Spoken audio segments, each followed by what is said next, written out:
Imagine mo, bakit sekreto, Romualdez, bakit sekreto mong pinapapasok ang ICC at hawak ko yung kanilang 3 passport? Paano ko nakuha yan? Sa pamamagitan ng aking magic wand. Ano ba to? 3 passport ng ICC, hawak ko. Actually, itong ulat na ito, mga kababayan, October 30 pa to sinend sa akin. Sabi ko nga, nawala sa dami ng ginagawa ko. Sir, thank you na-remind mo ko. At naging busy kasi ako sa kaka-monitor ng election dito sa Amerika. Mga kababayan, pakita ko muna, patikim muna natin. Patikim, tikim, si bangag. Diba? Patikim, tikim, o pasinghot, singhot. Okay, ganun lang natin. Pakita natin yung we're not supposed, teka lang. Kasi ito passport ito Okay? So, 2 British, tingnan natin. 2 British citizen, 2 Breton. Birthday, kailan to? Date of birth? Okay, wow. 1986, bata pa to. Pinanganak ng 1986. Tapos, another British citizen. Alright, ipinanganak ng 1975, March 1975. At ang aking kababayan mula dito sa Amerika, ito ay, tignan natin kung anong konteksto nito mga eksena na to. Okay, tignan natin. 1966 ipinanganak. Ano ito ang hawak nating ebidensya? So mga palangga, well actually, December 2023, ko pa ito sinasabi sa inyo ang issue na ito. Napag-alaman natin, ayon sa ating source, na message tayo noong October 30. Okay, Miss Maharlika, meron po akong ibibigay na information sa inyo na pwede ninyong, excuse me, i-share sa inyong mga viewers regarding sa secret arrival ng mga ICC members sa ating bansa. Ito po para liputin, liputin yung Ilonggo. Ilonggo siguro to si Palangga. Para liputin o traidorin ang ating Pangulong Duterte, former President Duterte. Hi, Ma'am Parvina, how are you? Ito pong issue na ito ay patungkol sa kay House Speaker Martin Tambaluslos, who secretly arranged accommodations and security for those ICC members. Alright. Sabi ko sa kanya, nagpasalamat ako. Sabi ko, baka naman sir, pwede po kayo mag-send ng information. Kasi syempre, mahirap na yung magsalta tayo kaagad, although the moment na na-receive ko yung message na totoo ito. Kaya lang, syempre kumukuha tayo ng mga ebidensya na makakapagpatunay, makakapag-corroborate sa ating information. Hindi katulad dyan ni J. Kung Ho na chismis-chismis lang sa Quadcom. Kasi may chismis-chismis na gano'n. Anyway, dadako tayo dyan mamaya. Okay, Miss Maharlika, there are several ICC teams na pumasok, okay, sequentially sa ating bayan simula pa po noong October. Okay? Sabi niya. Alright. Isa po sa investigators ay nagngangalang si William Rosato ay nasa bansa na. Nakastay po siya sa Raffles Hotel since October 29. Okay? Ang Raffles, di ko nga alam na, ang may-ari ng Raffles Hotel ay si Elizaldico. Okay, yung putang inang yan ang may hawak. May-ari, according to our source. Tapos sabi niya, may kasama po, okay, ulitin ko. Si Rosato ay nasa Raffles Hotel since October 29. Nasa akin yung travel record nila. With an American interpreter named Maya Bracken. And, sabi niya, another investigator named Glenn Cala, nakaalis lang po sa bansa natin. So, titignan mo tayo, bago natin tuloy-tuloy yung kanyang pasabog, mga kababayan. Tinignan ko to. Anong pangalan nito ng una niyang pinangalanan na ICC? Si William Rosato. Ayon sa kanyang record, mga kababayan, ito yung mga taga-government na nakikinig sa atin. Personal details, nakalagay dito, travel type A. Ano ibig sabihin nito? Type A personality ba ito? Kasi ginugol natin. Ang sabi dito, travel type A, travel port NAIA 1. Status A, flight number, dito siya sumakay. Flight number MH804. Actually, googleable yan. I-google nyo yan. MH804. Okay, ito yung pangalan niya. So, travel date October 29, 2024, 10:19, 10 p.m., 19 minutes, and 10 seconds. Dami na, 10:19, 10 p.m. Okay? Ang admit status niya is EO408. Para pakita lang natin yung background ng passport para maniwala lang kayo. Pero hindi natin pwede pakita information. Ayan yung background ng passport talaga. Alright. Next. Pintahan kaya natin yung ulo niya. Pintahan natin yung ulo niya. Tingnan lang. Pintahan ko lang yung ulo niya. Okay. Tingnan natin yung ulo niya. Paano ba natin ito pipintahan? Wag na. Sige, yun na lang. Baka mahirap na. Alright.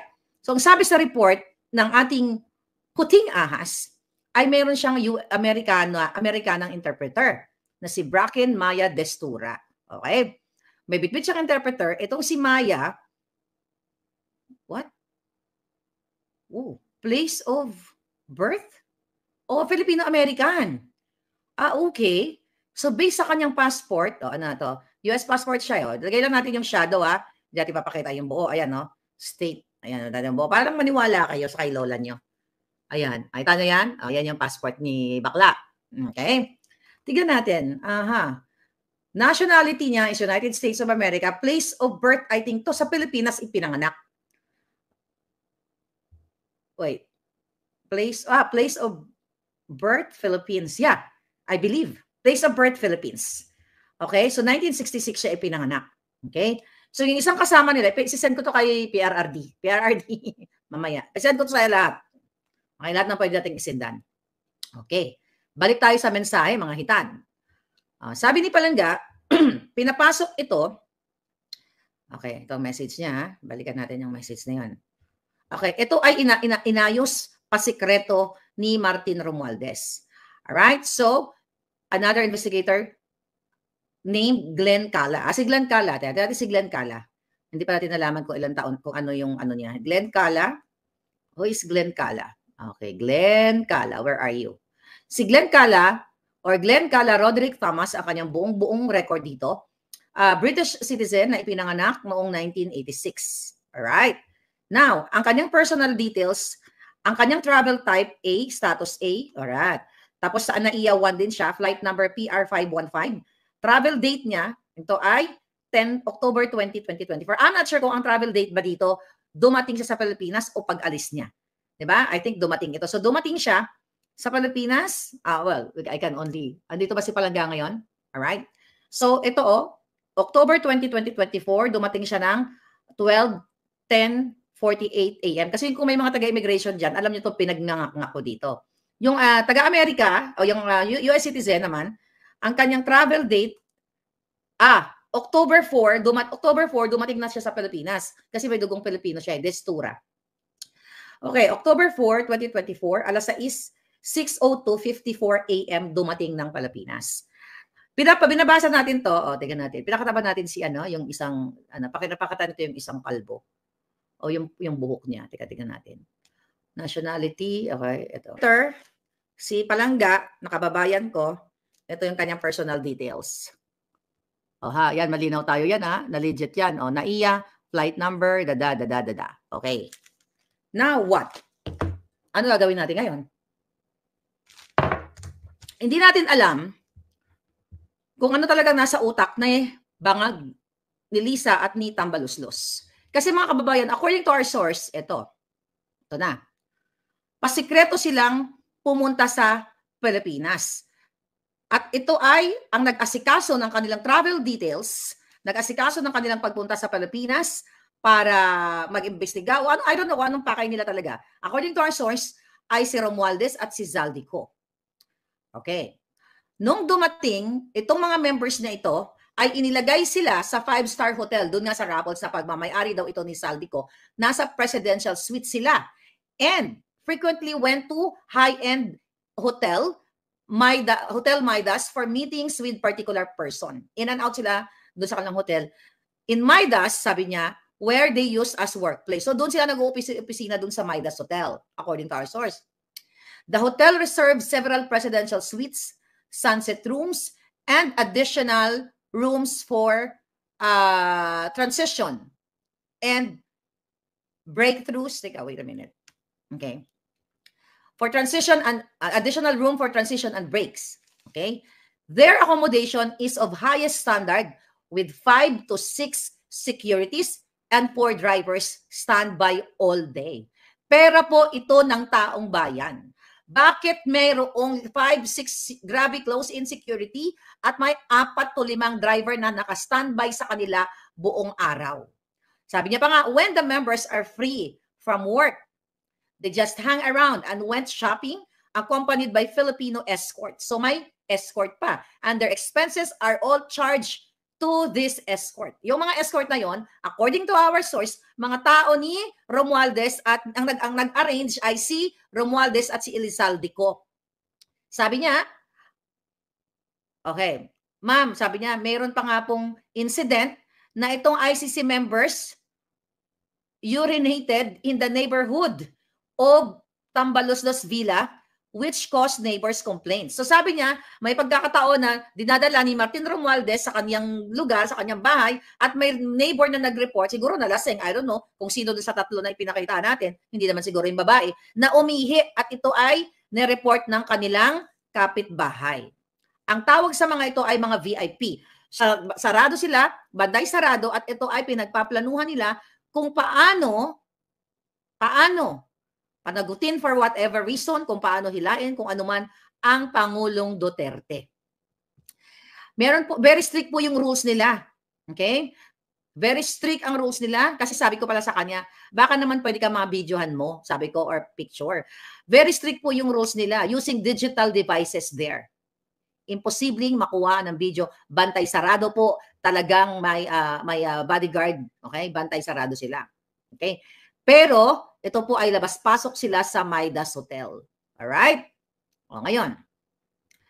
Ay, nako. Sabi ito mga palangga, nakakagalit, Miss Maharlika, habang nagsasuffer ang ating mga kababayan sa Bagyong Christine, itong mga ICC members, okay, are feathering their nest, enjoying luxurious accommodations and services. Romualdez invest quite a lot money to serve the ICC team, which let us wonder, are these expenses covered by Martin Romualdez himself, or have they been spending the budget for flood control and relief? So Martin Romualdez owes the public an explanation. Kaya pinapasabi sa atin, so Bolja yung putang inang Romualdez na yung sangkot yan sa bribery, bakit, number 1, question, bakit itinatago dyan sa hotel, ginahabon nila, yung ginahabon, tinatago nila itong mga ICC members na ito. If they are legitimate ICC members, bakit kailangan itago sa hotel? Bakit may mga bodyguard na with high-powered, security, arms, whatsoever? And bakit may shopping galore? Kasi kung ang intention mo, mga kababayan, ay mag-investigate or whatsoever, bakit shopping spree? According to our source, labas-pasok shopping spree and charge to the escort. At ang escort na nila ay mga Pilipino. At itong mga Pilipinong ito na may mga baril, may mga kasama din sila para mga staff and everything, taga-bit-bit siguro na pinamili nila, ay under sa payroll ni Romualdez, under sa payroll ng taong bayan. Kaya dapat ito yung iniimbestigahan dyan sa Quad kung bakit sikretong pinapapasok ng ICC. Actually, hindi na ako nagtataka dyan. Sinabi ko yan sa inyo noong November 18 of 2023. Remember that? May pa ako sinabi sa inyo na isang ICC member but I forgot. Kailangan balikan ko yung mga dokumento natin.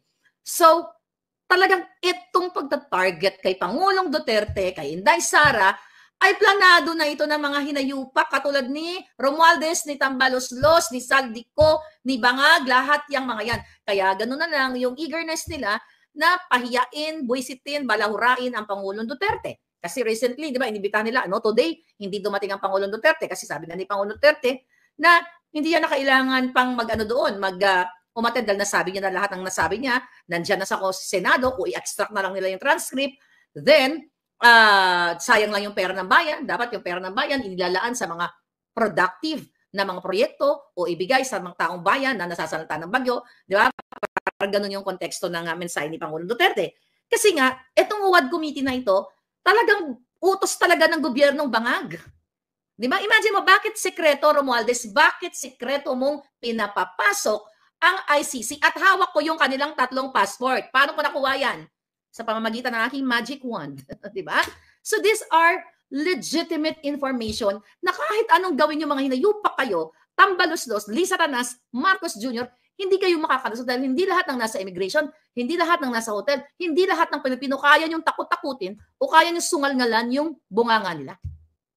May lalabas at one day, mananagot kayong lahat. Sabi ko nga, kung merong batas na gurgur, dapat lahat kayo magurgur. Sa ngalan ng batas, kabayaran ng kawalang hiyaan nyo, kahayupan nyo sa taong bayan. Tama si Palangga, habang ang mga kapitbahay, mga kapitbahay nyo, mga palangga ninyo ay hirap na hirap, binigyan lang ng 2 perasong yero ni Bangag na kahit kulungan ng aso ay hindi magkasya. Isang basong, ano tawag yan, pako, 'di ba? 2 perasong plywood, 'di ba?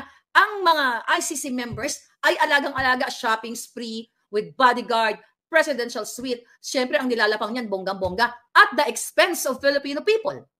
Kasi kung hindi yan gastos ng taong bayan, bakit sinisekreto ni Romualdez? Dapat maging proud pa sila ni Saldico. Kasi may kaibigan kami, kaibigan namin yung ICC. Kaibigan namin sila ng bonggang-bongga accommodation. But again, hindi po pwede yun kasi pag inilabas nila, yung pag pinablik nila, ibig sabihin ng mga palangga, talagang yung kitang-kita, kahit hindi nila ilabas, alam nyo na ang alignment o yung target o yung goal nitong mga putang inang tong Malacanang na mga adictos benedictos ay susugin, pahiyain, ikulong, gurgurin o kung anuman ang mga Duterte.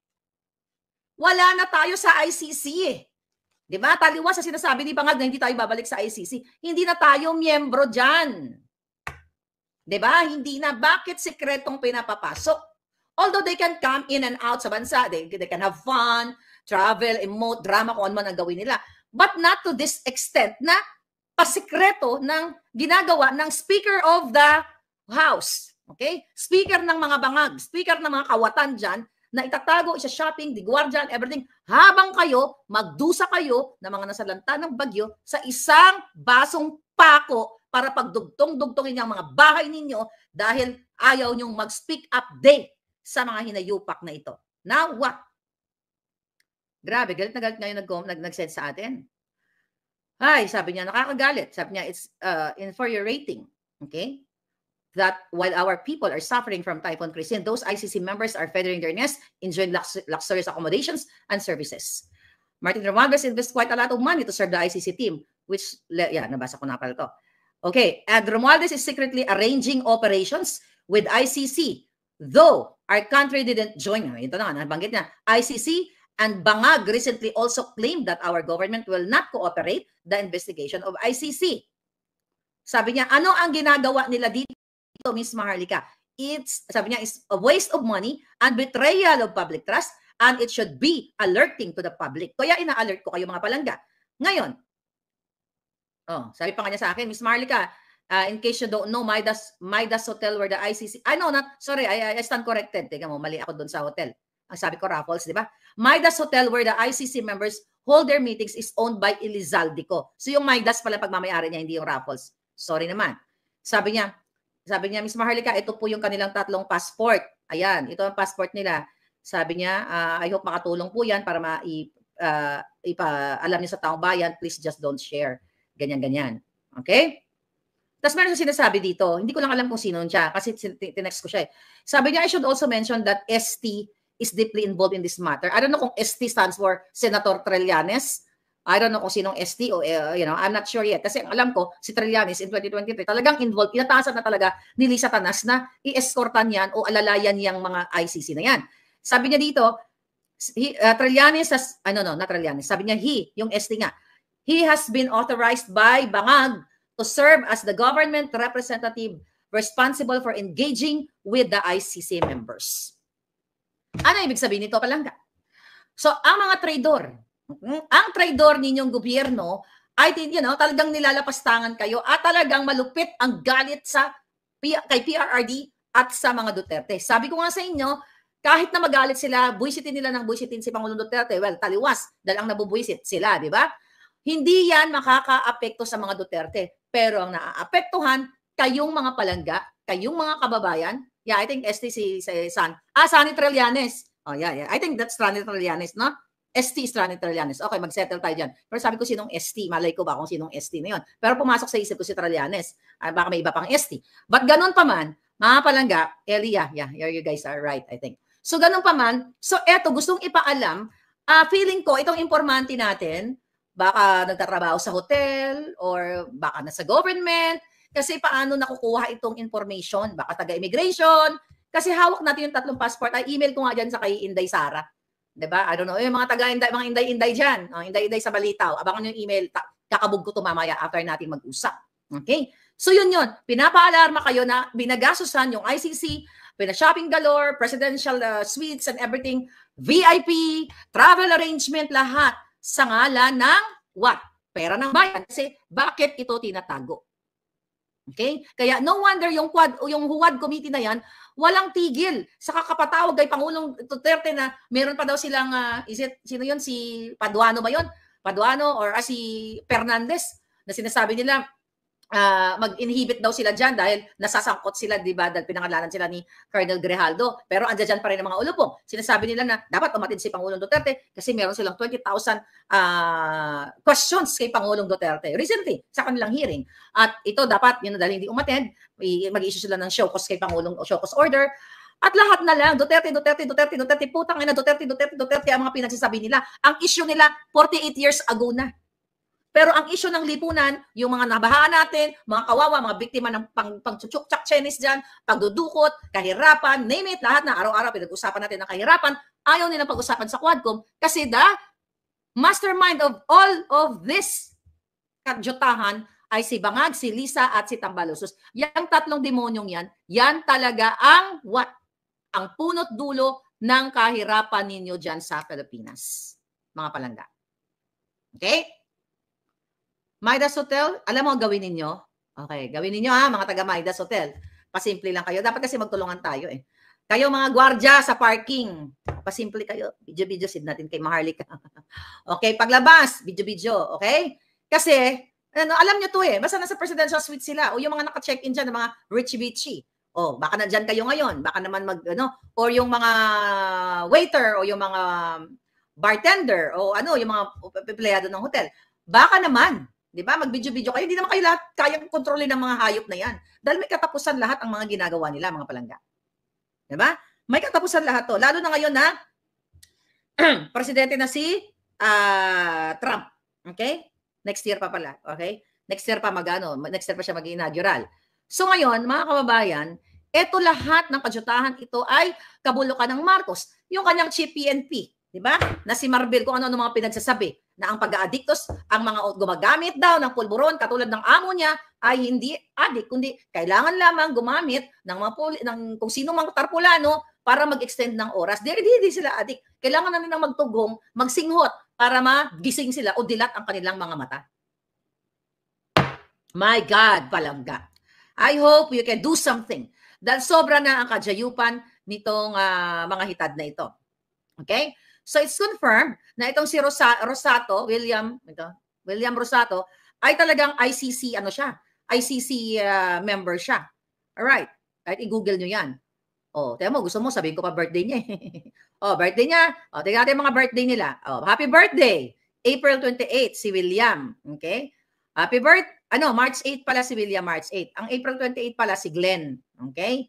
Hindi yun si Attorney Glenn, ha? Okay, si Palangga, yung kababayan ko dito sa Jamaica, yung interpreter, ang birthday niya naman is August 27. Happy birthday sa inyong 3. Di ba? I will send this passport. I-email ko to. Nakakagalit itong mga hinayupak na to, mga kababayan. Nakakagalit ang gobyerno ninyo. Okay? Dahil ang pakikipagsabwata nila, mga palangga, ay what? Meron silang agenda. Kasi dapat bukas yan. Lahat ng mga ganyang klase. Bakit? Sino ba tina-target nila? Di ba si PRRD? Si Inday Sara, si Bato, si Bongo. Oy, Senator Bato, Senator Bongo, ano pag ginagawa ninyo? Giatay, send ko sa inyo to para malaman ninyo. I'm serious. Okay? Kaya ngayon, actually, another issue. Dahil ito mga in-expose natin, na-expose sila, nahubaran sila lahat. Ito mo, imagine mo, meron na namang memorandum sa inyong mga PNP personnel na may memo, mga palangga, sa buong PNP na hindi pwedeng i-share ang interview ni Marbil na sinasabi niya yung mga adiktos ay hindi adik. Imagine nyo ito mga kababayan, may memorandum, talagang hayop to mga to, diktador to the highest level. Remember, nung January this year, di ba? I think that was January 28, nung sinabayan nila yung Maisog. May memorandum sa lahat ng mga kapulisan na i-share ang event ni Kuting. May memorandum na huwag manood kay Boljakan ang mga police o mga men and women in uniform. May memorandum na wag gumamit ng cellphone at wag nga manood ng YouTube or Facebook. 'Di ba? Ganun ka ulul itong gobyerno ninyo. Ganun ka mga bangag. Ito yung impact ng mga addictus benedictus. Ngayon naman dahil nakikita yung paging bangag ni Marbil, kinokontrol kayo mga pulis. Sabi ko nga kayo diyan, mga supot, nagpatuli na ba kayo mga dodo? Kailan ba kayo magsasalita? Mga palangga.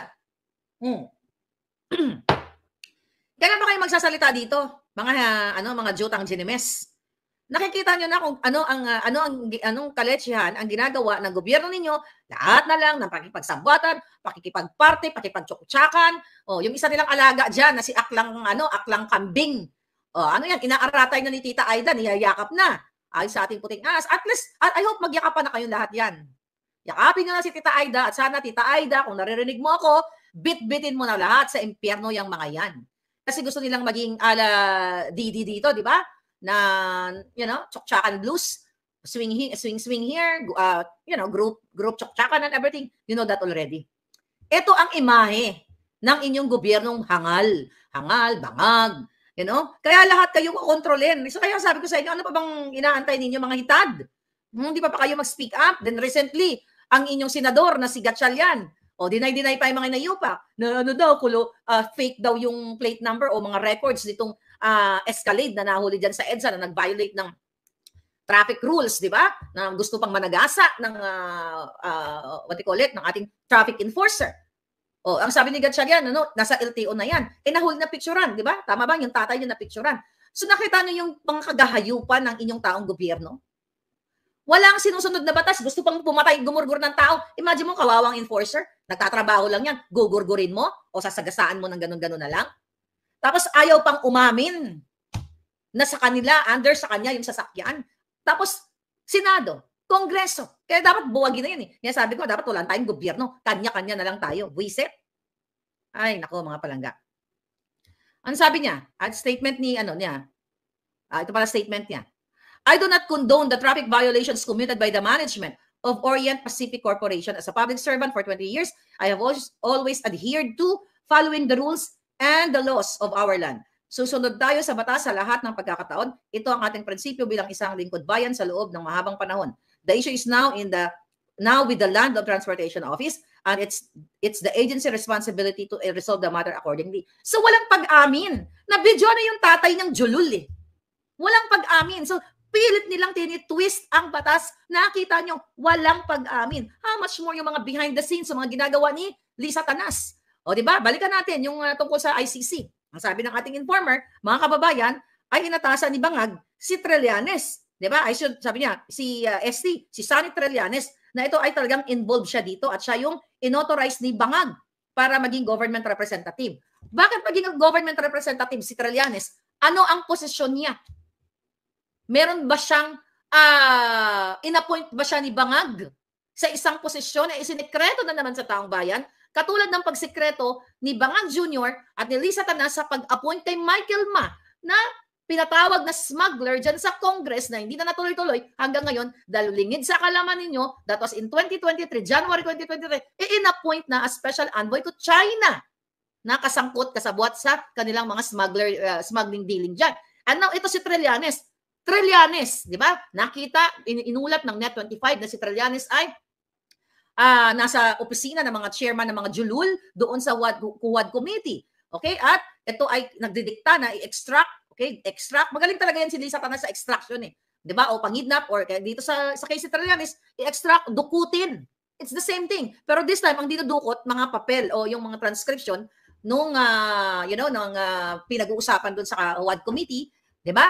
So, ano doon si Trillanes? Ano ang role niya? Kasi pag public pag in-appoint ka, lahat po ng ina-appoint ng gobyerno, hindi po pwedeng i-secret na lang natin ito. Katulad ng ginagawa kay Aklang Kambing. Okay? Na nakabantay siya, may nagsabi sa akin, bawat words ko dito binabantayan ka. Hindi ka ba bakla na akla na natutuliglig yung tenga mo sa bunganga ko? Kasi never ako nakikinig sa isang taong julul na, na kawatan, binenta ang kaluluwa, di ba? O niyayakap ni Aida o whatever kung ano pa man. Hindi ko kayang pakinggan yan. Pero according to my source, araw-araw siya nanonood. Di ba? Malapit ka na, yakapin ka na tita Aida mo at dadanig ka na sa impyerno. Di ba? Kasi binabantayan nila yung bawat word ko para mag-file daw sila ng mga cases, hindi daw nila ako tatantanan. Eh di wag yung tantanan, hindi ko rin kayo tatantanan, mga ulol kayo. Di ba? Kayo lang ba ang pwedeng lumaban? Lalabanan namin ng mga demonyong katulad mo. Kaya ikaw, aklang kambing, ipagdasal mo na yung mga gamot na iniinom mo ay epekto pa yan. May effect pa. Kasi pag nababalutan ka na ng mga toxin dahil sa kalalamon mo, kalalantak mo ng nakaw sa bayan, sisingilin ka niyan, aklang kambing.